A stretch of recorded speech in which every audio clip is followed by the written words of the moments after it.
ਅਲਗੋਜ਼ਾ ਅਤੇ ਭਾਵਨਾ ਲਈ ਢਾਲ ਢੋਲ।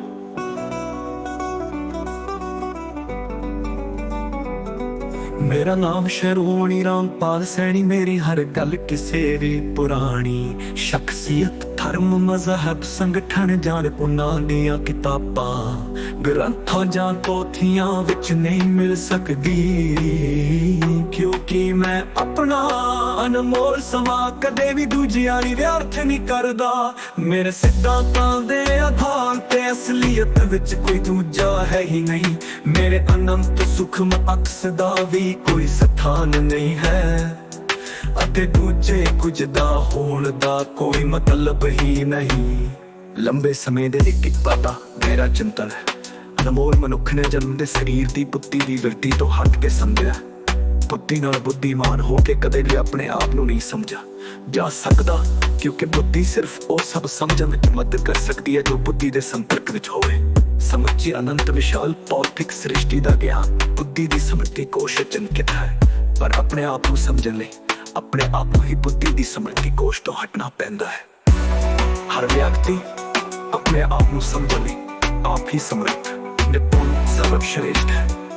ਆਪਣੇ ਆਪ ਨੂੰ ਸਮਝਣ ਲਈ ਕਿਸੇ ਸ਼ਬਦ, ਵਰਨ, ਦ੍ਰਿਸ਼, ਉਦਾਹਰਣ ਜਾਂ ਸਪਸ਼ਟਤਾ ਦੀ ਜ਼ਰੂਰਤ ਹੀ ਨਹੀਂ। ਆਪਣੇ ਲਈ ਆਪਣੀ ਪ੍ਰਤੱਖਤਾ ਅਤੇ ਅਨੁਭਵ ਦੀ ਸਪਸ਼ਟਤਾ ਦੀ ਜ਼ਰੂਰਤ ਹੈ। ਆਪਣੇ ਆਪ ਨੂੰ ਸਮਝਣ ਤੋਂ ਬਾਅਦ ਸਮੁੱਚੀ ਅਸਥਾਈ ਤੱਤਾਂ ਤੋਂ ਬਣੀ ਇਕਾਈਆਂ ਵਾਲੀ ਅਨੰਤ ਵਿਸ਼ਾਲ ਭੌਤਿਕ ਸ੍ਰਿਸ਼ਟੀ ਨੂੰ ਪ੍ਰਤੱਖ ਸਮਝਣ ਦਾ ਦ੍ਰਿਸ਼ਟੀਕੋਣ ਹੀ ਬਦਲ ਜਾਂਦਾ ਹੈ ਅਤੇ ਇੱਕ ਨਵਾਂ ਸਥਿਰ ਸਥਾਈ ਠਹਿਰਾ ਪ੍ਰਤੱਖ ਅਸਲੀਅਤ ਦਾ ਦ੍ਰਿਸ਼ਟੀਕੋਣ ਹਮੇਸ਼ਾ ਲਈ ਹੋ ਜਾਂਦਾ ਹੈ।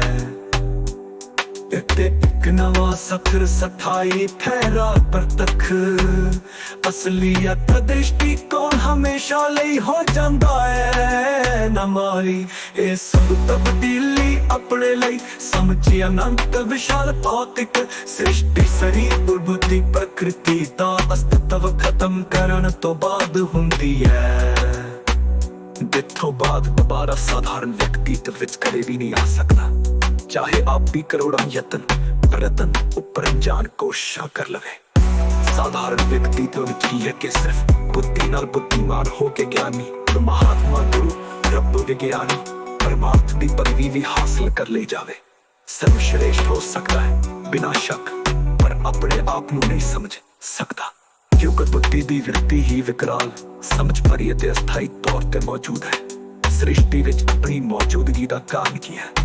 ਜੋ ਕੁਝ ਵੀ ਸਰਵਸ਼੍ਰੇਸ਼ਠ ਮਨੁੱਖ ਸਮਝ ਧਿਆਨ ਨਾਲ ਅਤੇ ਗੰਭੀਰਤਾ ਨਾਲ ਕਰ ਰਿਹਾ ਹੈ, ਉਹ ਸਭ ਸ੍ਰਿਸ਼ਟੀ ਦੀਆਂ ਸਮੁੱਚੀਆਂ ਪ੍ਰਜਾਤੀਆਂ ਵੀ ਬੜੀ ਸਰਲਤਾ ਨਾਲ ਕਰ ਰਹੀਆਂ ਹਨ। ਹਰ ਜੀਵ ਮਨੁੱਖ ਸਮੇਤ ਸਿਰਫ ਜੀਵਨ ਵਿਆਪਰ ਹੀ ਕਰ ਰਿਹਾ ਹੈ। ਮਨੁੱਖ ਪ੍ਰਜਾਤੀ ਨੂੰ ਸਰਵਸ਼੍ਰੇਸ਼ਠਤਾ ਦੀ ਪਦਵੀ ਦਾ ਕੀ ਮਹੱਤਵ ਹੈ? ਮੇਰੇ ਸਿਧਾਂਤਾਂ ਅਤੇ ਦ੍ਰਿਸ਼ਟੀਕੋਣ ਅਨੁਸਾਰ ਮਨੁੱਖ ਰੱਤੀ ਪਰ ਵੀ ਦੂਜੀਆਂ ਸਮੁੱਚੀਆਂ ਪ੍ਰਜਾਤੀਆਂ ਤੋਂ ਭਿੰਨ ਨਹੀਂ, ਸਗੋਂ ਉਹਨਾਂ ਤੋਂ ਵੀ ਜ਼ਿਆਦਾ ਸਵਾਰਥੀ ਅਤੇ ਭਿਆਨਕ ਵਿਰਤੀ ਵਾਲਾ ਹੈ। ਮੈਂ ਕੀ ਹਾਂ?